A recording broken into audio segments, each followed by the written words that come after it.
Let me test. Test. 1, 2. Do you have anything to say? Test. SDs. It's just over. And it's like, I think that's probably one of the testament to not only the order. That's why he asked, was this a concept album? Because it feels like a concept album, and it feels like, and it's like because you got Doom Saloon, which segues right in the same key. You know, it's G or and the song A minor. really hits the crescendo of the. It feels like I know that the subject matter. By the way, I got this. But you wouldn't call it. Holy shit! Yeah, you wouldn't call it. You wouldn't call it your quadrophenia. It's the closest thing. The closest thing to quadrophenia. I had to go back and start that again because it wasn't. Okay. What kind of bass rig are you running? Let's see. Right now, I play a Rickenbacker bass that has a stereo output. So it has 2 separate signals. It has 2 pickups. Each pickup has its own signal that goes to 2 different bass rays. One is an SVT going into an 810 cabinet, and then the other one is an SVT going into a 115 cabinet. So like the way the pickups work, the pickup closest to the neck is going to be a bassier, right? Boomier pickup, so that's going to the 15. So the Rico sound comes from where? It's the Rico sound. That's what I thought. Yeah. I'm sorry, but when I didn't have that set quite right, and it didn't record like the first about 5 minutes, so I want to make up a little bit of, you don't mind, lost time on that. Okay. You work with Machine, and how is he relevant to you guys? Like, what kind of input do you get from him that you wouldn't get for, say, like another producer? We get a lot of input from him. You know, we've worked with all kinds of producers. Some producers, you know, just want to stay away from the song structure part of it, and just, you know, focus on the sounds and recording the band as good as you can. Because like Kiss, when they first were going to do Destroyer, they had Bob Ezrin in there, and he actually had a whistle around his neck and was calling Gene, Paul, Peter campers.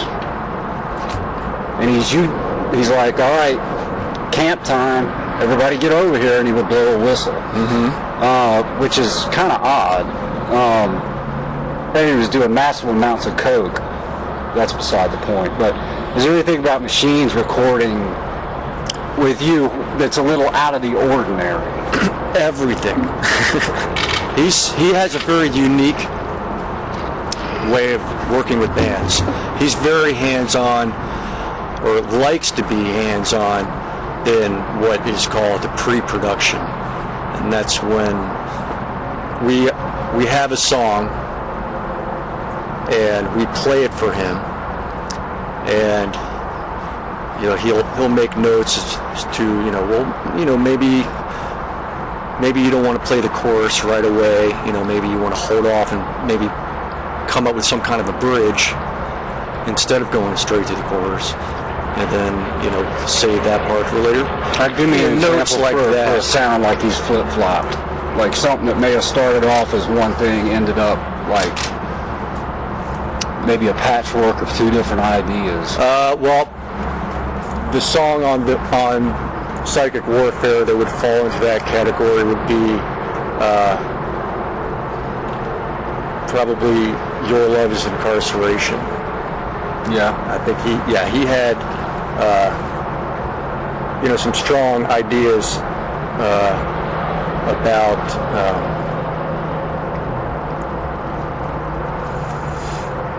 certain rhythms, and you know, so we tend to, I think, sometimes kind of overthink parts a little bit, you know, and sometimes we don't maybe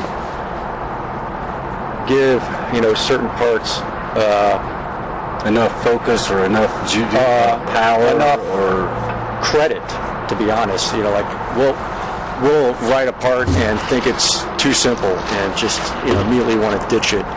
and he would say, no, like, think about it. Think about what's going to go on top of it. Neil's vocals, which hadn't been written yet. He was very adamant about that song in particular. So he's not really a taskmaster in the studio. He's more of... No, he's like a cheerleader. Maybe like a fifth member of the band, to a degree. As much as, we would allow him to be. Right. Yeah. So I was racing BMX bikes. Oh, no. Dear God, no. Going, traveling up and down the East Coast. And I started racing when I was 8. Yeah. And pretty much all the way up until my late teens. Yeah. And, in between that time,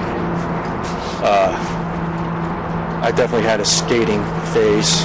Right. I think my buddies and I watched the Bones Brigade video. Oh, yeah. Everybody watched. You had and to. Immediately went out and bought a Lance Mountain deck. Who is behind the person that developed your skateboard decks? Like the long board and then the clutch oval logo. You mean the graphics? Yeah. Well, who's the guy that goes, well, let's make clutch skateboards? Well, we have our guy Sean, who is in charge of our merchandise when we're on tour, and he helps us, create the merchandise line. But the longboards. I mean, we just wanted longboards. Yeah, I know. The first longboard we did was the Strange Cousins from the West. I want one of those. And you got one? When Sean had some finished decks, we brought them out on tour. Like 5 or 6 of us had, longboards. We're cruising around town like a gang. Any particular skate spot, any particular town on the tour where it's like, hey, we know, there's hills over there. Let's go bomb the hills before we get... Oh, yeah. No, I had some good riding time in Austin and Dallas, too, I remember. Yeah. And a few of us had a really bad skating experience in New Orleans. And I think that's when we decided to put the longboards away for a little bit. Well, look what happened to James Hetfield. It put him off tour back when he was skating. He broke his arm twice. Yeah. I have a question. How many? I noticed that there is a lot of clutch beers. Mm-hmm. How many clutch beers have you There's done? one clutch beer. Really? Yep. Because I saw one today called El Jefe Speaks, and then I seen a dark sour. Okay. Yeah, there are a couple of breweries that have used either songs or lyrics in a creative way. But there's no beer. But there's only one like authentic collaboration, and that was with New Belgium. Okay. And those guys did a fantastic job. So whose idea was that to put out I think, John Paul, was the first one to establish a relationship with New Belgium. There's a brewer over there by the name of Eric who is kind of in charge of the sour beer department. And we came up with the idea of combining 2 beers into one. So the idea was for us to come up with our own recipe for a stout, which we went over back and forth with him over months. Right. He would actually brew like a mini brew of the stout, bring it to shows. We would sample it. We would give him notes, and then when it was something that everybody was happy with, we flew out to Fort Collins and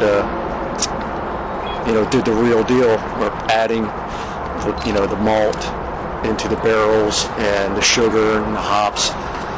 And so we made our own stout.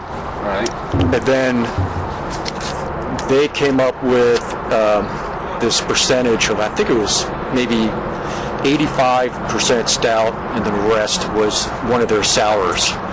And because that one has like an actual Clutch logo on it. yeah, that was a straight collaboration from the. We kind of on the kind of a follow-up question.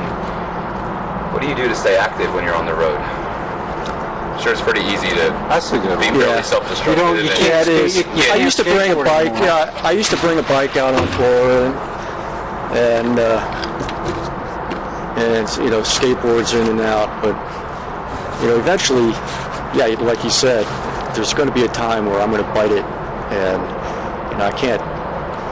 Well, look what happened to Tim when he broke his arm. He had to show how many guitars did he have to sell to pay for that when Tim broke his arm. Oh, dude, he shattered his wrist. Was he skating? Or was he? I don't know. What was he doing? I can't recall, but that was here and there. Yeah. Luckily, we have a manager who also happens to be a shredder on guitar, and he filled in for Tim on that tour. Did you see any of those shows? What's that? Did you see any of those shows? Which ones? The ones where Jack Flanagan filled in for Tim? No, but that leads into a good question. How quickly did he have to learn the songs, and how well did he play them?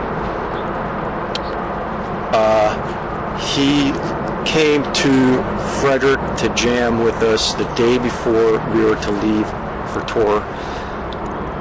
He learned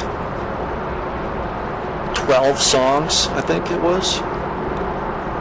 Maybe even 14 songs. And did he move? Or did he stand stock still like both of you guys? You guys don't do anything. Surprisingly, he moved quite a bit. Yeah, he danced around us like a gazelle. I mean, you guys could be confused for cardboard cutouts at times. You know, there's not a lot of movement. Like, you'll move more than Tim does. Tim doesn't move all that much at all. I feel like I've reconciled that in my brain over the last 20 years. Like, you know, yeah. Because I mean, y'all aren't doing the dancing thing, but at the same time, like watching. So I was in Austin last night, and it starts to make more sense to me to have the band doing what it's doing, but then to have Neil as the person up there who's. Otherwise, I feel like it would almost be more distracting to have you guys just acting like fools up there, you know, or doing whatever. They don't faking it. Yeah, I like that. I've always liked that there's not a lot of motion. It's focus. Yeah, I mean, me personally, that's just the way I've always done it. My stage presence has evolved absolutely zero from day one. How about that video? Well, Tim posted a video of you guys playing. John Paul was writing a set list, and he had a. Oh yeah, that was from Elmhurst, 1992. Yeah, you had the mushroom skater haircut kind of thing going on. Thank you. Yeah, but you were moving. You were moving a little bit. You know, you were over there. Normally, of course, you know, and Neil, Arcadia, you're playing that song. I'd love to hear. You can do it tonight. Arcadia? Sure. Can you do it? Sure. Just for me? When's the last time you guys played Molt live? Shit. I'm just curious. Somebody asked me to ask you that. 9:30 Club. Probably. I don't know, like 95. That's my guess. They always save the good stuff for the 9:30 because I saw you guys at the 9:30. I was there. And I got one more question my friend asked. I'm going to ask. In the late 90s when you guys played Austin, my friends and I showed up with some signs. They were like really stupid and silly, like trying to make you guys laugh. Do you remember have any recollection of that? No. Okay. We stood outside. I'm still getting memories from last night. Yeah. So. Yeah. I was just curious. My friend was like, I wonder if they remember that. And then we stood outside the bus after the show. And what year is this? God, maybe 97, 98. Okay. And we kind of creeped you out a little bit. You know, we were standing a little bit too close to you. And I think one of us threatened to say, you know, we could beat you up and take your jacket because you had one of the elephants. It was an elephant riding. I do remember that. Okay. I fucking remember that conversation. Yes. I think one of us mentioned to you about bowelmovement.com, and I think that was pretty much all. You're like, okay, I gotta get the fuck out of here. No, that's awesome. What is the funnest record you made? It doesn't have to be Psychic Warfare. What's the funnest record? You mean the funnest record to record? Yeah, just the funnest one you made. You know, you went like, man, that was kind of fun. You know. That was kind of fun. Let's see.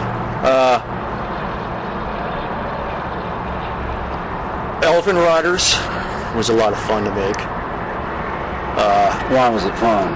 Well, that was in '97, and we had made the decision to move into a band house together. So we found this 200-year-old, It was like a white plantation-looking house. 120-year-old house in West Virginia, just over the Maryland, West Virginia line. Didn't it have snakes or something in it? It had a lot of snakes. Yeah. That was one of the hobbies, actually, was watching the snakes climb, slither up a tree and across a branch, and then extend its body through the air 6 or 8 feet until it found a hole in the wall of the house, and it would just slither into the house. Those are some fun times, just jamming. I couldn't wait. A lot. I could not wait. We were living together, and there was nothing else to do there except eat Kentucky Fried Chicken. Now somebody posted a question on the clutch. Yeah. There's a clutch fix. It's been on, actually your wife, I think Lindsay, put it together. I think she's the one who put it together. I'm on a clutch Facebook page. She may be a member of it, but she didn't. Okay, well she's on there. Somebody posted or made the assumption that if you guys had kept playing the helmet style, you know, the staccato, the early like passive restraint stuff like that, if you had not made that shift to the deep purple-esque Zeppelin pentatonic blues type stuff that ended up on Self-Titled, that you guys wouldn't have survived the 90s. That's what this guy said. And I said, no, I think that their work ethic was in place, and they already had a vision of what they wanted to do, so... No, we never really had a vision of what we wanted to do. Other than just trying to do something different. Because Helmet, you guys were compared to Helmet a lot of the time. Absolutely. But the thing was, what happened? You know, it's only Page Hamilton now. And as a matter of fact, they played Wilmington. I missed it, but I heard it was a good show. They did Betty in its entirety. Yeah, but we just did a festival with them. That was either Aftershock or Slip. Not Slip. Now the thing is, when I first saw you guys, I saw you open for Prom. This was '94 at the Mad Monk in Wilmington. I had heard Clutch. Yeah, they're like Helmet, right? Yeah, they're like, yeah. I got passive restraints. Yeah, I heard that. And the Shogun named Marcus, you know, was on, rotation on MTV.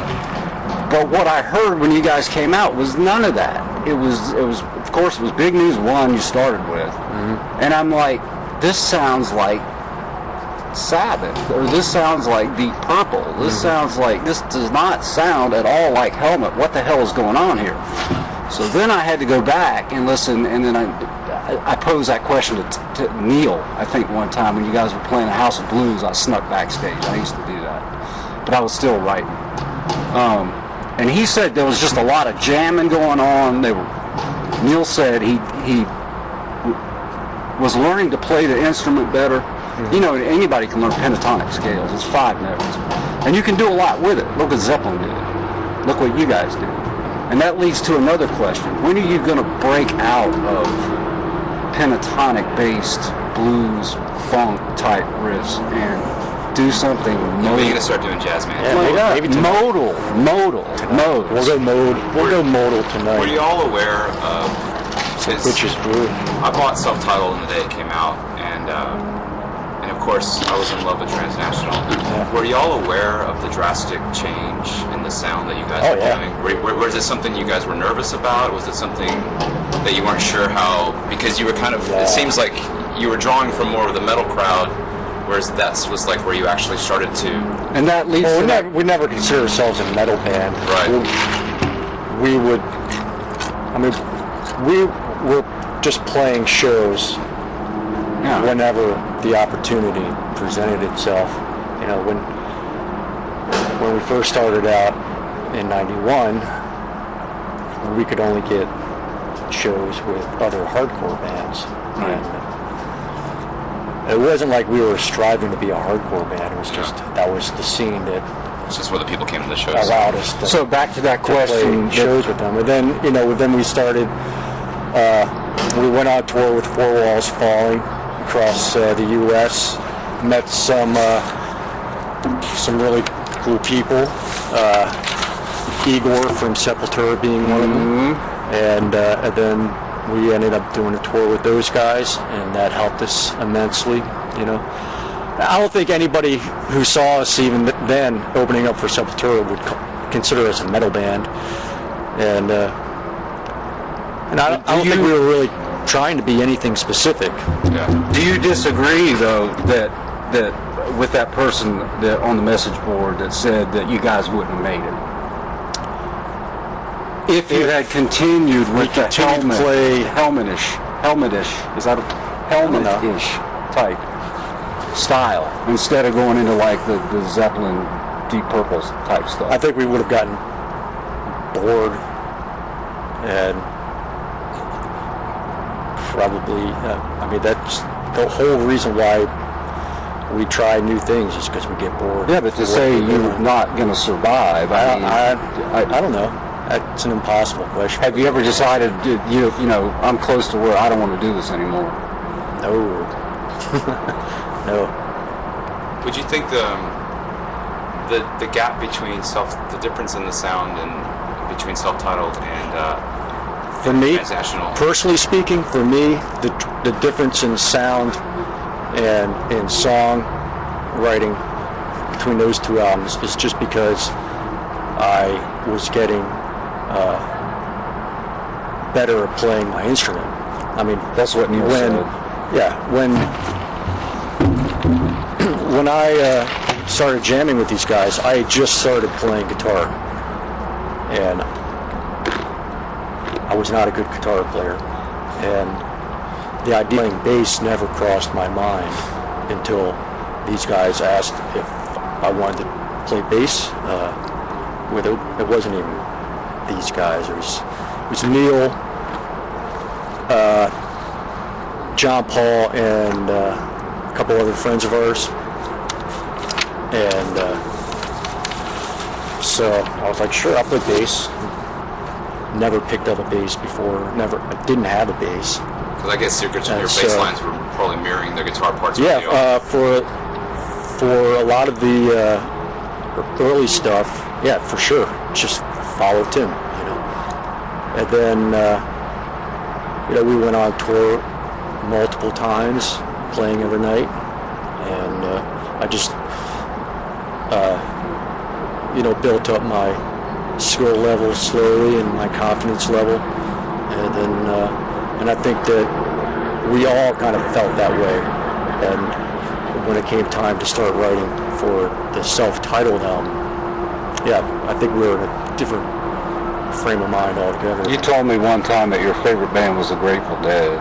I never said that. You did. Never. If I did, I was fucking with you. Man, because that's like, I feel like when you're coming out of a coma and they're trying to reintroduce rock to you, they give you the Grateful Dead just to it's life. You did say it, but I thought it was bullshit. I have no reference to judge the Grateful Dead. That's awesome.